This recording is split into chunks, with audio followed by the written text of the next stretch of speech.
नमस्कार दोस्तों, उम्मीद करता हूँ कि आप लोग सब अच्छे होंगे। तो आज हम पढ़ने वाले हैं पार्ट थ्री होने वाला है इस चैप्टर का, जो कि है simple pendulum and wave motion. आपकी मैं जानकारी के लिए आपको बता दूं कि सिंपल पेंडुलम तो हमने पढ़ लिया था। अब हम वेव मोशन के बारे में पढ़ने जा रहे हैं और आज हम वेव मोशन के तीसरे उसमें आ चुके हैं पार्ट पे। और यहाँ पर हम जानेंगे कि वेव मोशन के अंदर कुछ डिफरेंट डिफरेंट चीज़ें होती हैं, वो क्या क्या होती हैं।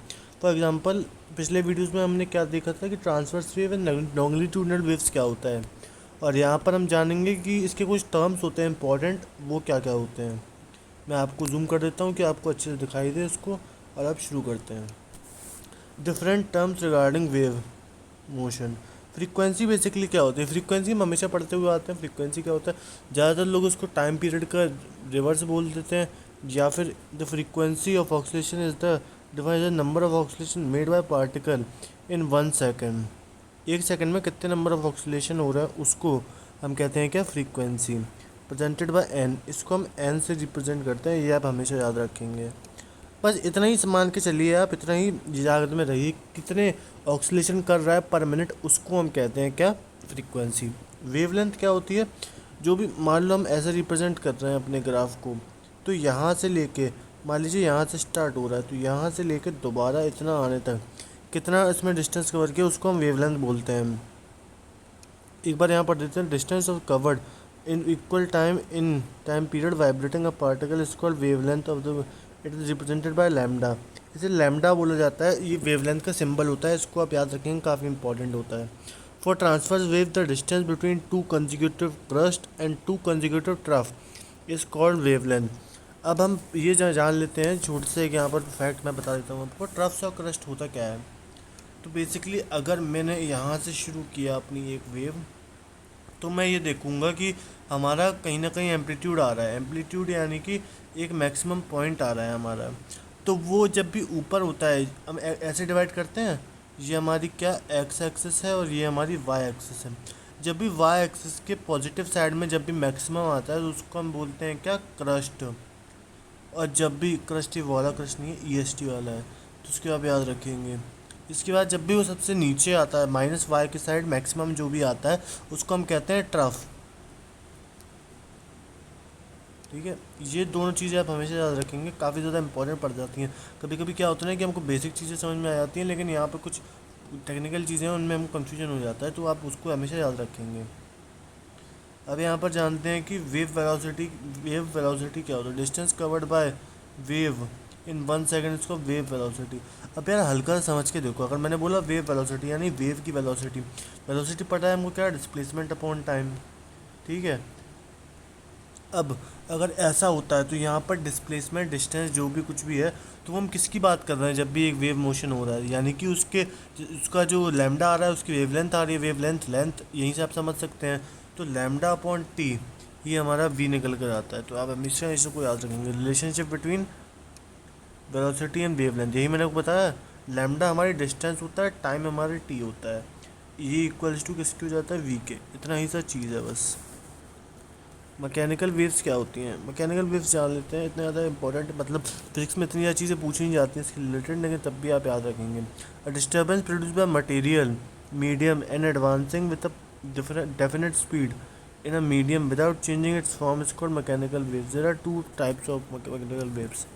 Sound wave is a type of mechanical waves. These are wave which type of mechanical waves because it sends same medium to propagate on the basis of the frequency of waves. Sound wave are classified into three types. These three types can be heard. Their frequencies are between 20,000 to 20,000 hertz. Audible की frequency इतनी होती है जो हम एक कान में सुनते हैं उसकी। इंफ्रासाउंड क्या होता है? इंफ्रासाउंड वो होता है फ्रीक्वेंसीज बिलो, बहुत हल्की साउंड आती है इसकी। अल्ट्रासोनिक यानी कि बहुत तेज़, कान फाड़ देगी ये तुम्हारे, और जिसको तुम सुन नहीं पाओगे। सुन तो अल्ट्रासोनिक को नहीं पाओगे, लेकिन सुनने से पहले कान फट जाएंगे तुम्हारे।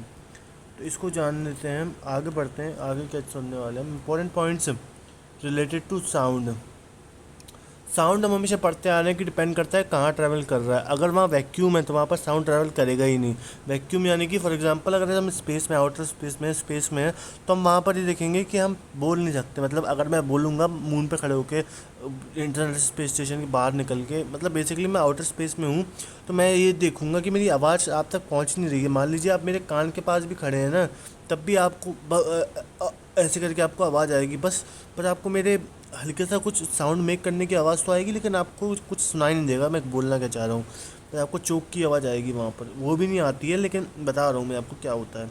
तो यहाँ पर क्या चीज़ बोला जा रहा है बेसिकली कि जब भी साउंड की बात आती है तो उसके लिए एक बहुत इंपॉर्टेंट चीज़ होती है मीडियम। मीडियम यानी कि क्या, कि जो भी बीच में है, फॉर एग्जांपल हम अर्थ पर हैं, तो अर्थ में क्या होता है, हमारे पास एयर मीडियम होता है, हमारे पास सॉलिड मीडियम होता है, बहुत सारे मीडियम होते हैं जिसकी वजह से हमें आपकी आवाज़ सुनाई दे सकती है। आप यहाँ पर मेरी आवाज़ सुन रहे हैं, इसका भी एक मीडियम है कि पहले आप इसको मैं फ़ोन पे रिकॉर्ड कर रहा हूँ, फ़ोन पे रिकॉर्ड के बाद आपको ये सुनाई जा रही है, इसलिए आपको ये आवाज़ आ रही है। फॉर एग्जांपल अगर मैं वैसे नॉर्मली बोल रहा हूँ तो भी आपको आवाज़ आएगी, लेकिन अगर आप एक बात नोटिस करेंगे, अगर आपने कभी नोटिस किया हो उसको, तो अगर पटरी पे आप कान लगाएंगे तो आप ये देख सकते हैं कि किलोमीटर दूर के होने के बाद भी आपको ट्रेन की आवाज़ साफ सुनाई दे सकती है, क्योंकि सॉलिड मीडियम में सबसे ज़्यादा फास्ट ट्रैवल करती है साउंड की स्पीड में साउंड।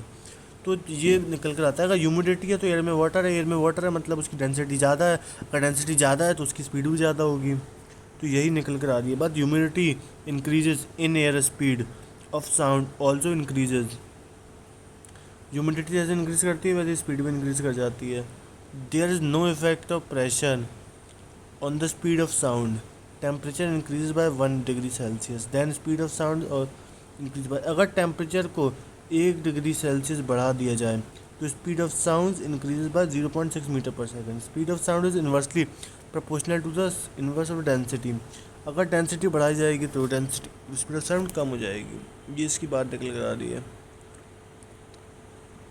और इसके बाद पढ़ते हैं,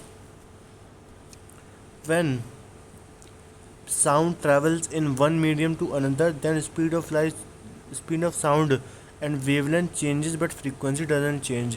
frequency कभी चेंज नहीं होगी। Number of oscillation in given time जो होता है वो कभी चेंज नहीं होता है, बाकी कुछ भी चेंज हो जाए चाहे उसकी। Speed of sound is maximum in gas and minimum in liquid.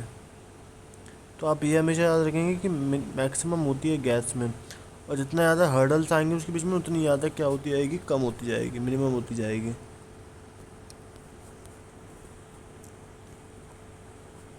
यहाँ पर कुछ फैक्ट्स हैं हमारे पास। स्पीड ऑफ साउंड वैसे नॉर्मली होती है कितनी, इतना, और उसके बाद अगर साउंड का है तो आयरन में इतनी ज़्यादा हो जाती है। यहाँ से मुझे एक बात याद रहा है, मैं थोड़ा कंफ्यूज हो रहा था लेकिन अब वो बात क्लियर हो चुकी है। यहाँ पर ये गलत चीज़ टाइप कर रखी है इन्होंने, अब यहाँ पर क्लियर हो चुका है मेरे कि जितना ज़्यादा डेंसिटी होगी उतना ज़्यादा अच्छे से ट्रैवल करेगी, उतना ज़्यादा फास्ट ट्रैवल करेगी। तो अगर डेंसिटी बढ़ गई है, सॉलिड की डेंसिटी मतलब ज़्यादा है, लिक्विड की डेंसिटी मतलब ज़्यादा है, गैस की मतलब कम है, speed of sound maximum in solid, minimum in gas, और लिक्विड में तो मीडियम रहेगी। तो ये चीज़ आप याद रखेंगे, यहाँ मिसप्रिंट हो रखा है बुक में, तो ये चीज़ अब हम बता देता हूँ आपको। एको क्या होता है, एको एको मतलब ये होता है गूंजना आवाज़ का। अगर आप वादियों में आप चिल्लाएंगे तो आपको आवाज़ गूंजती मिलेगी। अगर आप ऐसे कमरे में जिसमें सामान नहीं रखा है तो आपको आवाज़ गूंजती हुई मिलेगी। तो echo is a series of sound, echo is a sound or series of sound caused by the reflection of the sound from the surface back to the listener. जैसे लाइट रिफ्लेक्ट करती है ना हमको किसी भी एक सरफेस पर पड़ के, वैसे ही हमको साउंड भी रिफ्लेक्ट करते हुए दिखता है, इसको हम कहते हैं एको। आप ही बताइए, आप जब वादियों में खड़े हैं तो आप ये देख रहे हैं कि सामने बहुत सारी चट्टानें हैं, बहुत सारी कुछ ऑब्स्टिकल हैं, हर्डल्स हैं, तो वहाँ से आवाज़ टकरा के आपके पास आती है। लेकिन ऐसा होता क्यों है? ऐसा इसलिए होता है कि आवाज़ भी रिफ्लेक्ट कर सकती है, उसकी एक टेंडेंसी है। फॉर एग्जांपल लाइट की अपनी कुछ अलग प्रॉपर्टीज़ होती हैं, वहाँ पे नहीं जाते हैं, लेकिन ये भी ट्रैवल कर सकती है, एक रिफ्लेक्ट बैक कर सकती है। तो इसी की वजह से हम देख सकते हैं कि यहाँ पर लाइट कह रहा हूँ, साउंड ट्रैवल करके वापस आता है हमारे पास। The distance travel by the sound in process is eco is 2D and taken by time is t। तो स्पीड ऑफ साउंड जो एको का होता है उसको 2D/t बोल देते हैं, लेकिन यहाँ पर D/t क्यों नहीं बोला जा रहा है? क्योंकि हम तो डिस्टेंस अपॉन टाइम लेते हैं। तो यहाँ पर इसलिए नहीं बोला जा रहा है क्योंकि जब मैं यहाँ पर खड़ा हूँ, ठीक है, यहाँ पर दीवार है, तो यहाँ तक जाएगा तो D डिस्टेंस कवर करेगा, मेरे पास वापस भी तो आएगा, तभी तो मेरे को एको सुनाई देगा। तो यहाँ से फिर से डी कवर कर लेगा, तो D plus D upon T, यानी 2D अपॉन टी, ये चीज़ यहाँ पर निकल कर आती है। तो होप करता हूँ आपको चीज़ समझ में आई होंगी। इलेक्ट्रॉनिक वेव्स आपके लिए इतने ज़्यादा मायने रखती नहीं है, इसलिए मैं इसको नहीं पढ़ा रहा हूँ। बस एक बार देख लेता हूँ, देख लें, आपको पढ़ लीजिएगा। आपको मिलते हैं अगली वीडियो में, धन्यवाद। तब तक के लिए आप मेरे पुराने वीडियोस देख सकते हैं। इस वीडियो में सिर्फ इतना ही, मिलते हैं अगले टॉपिक के संग अगली वीडियो में, धन्यवाद।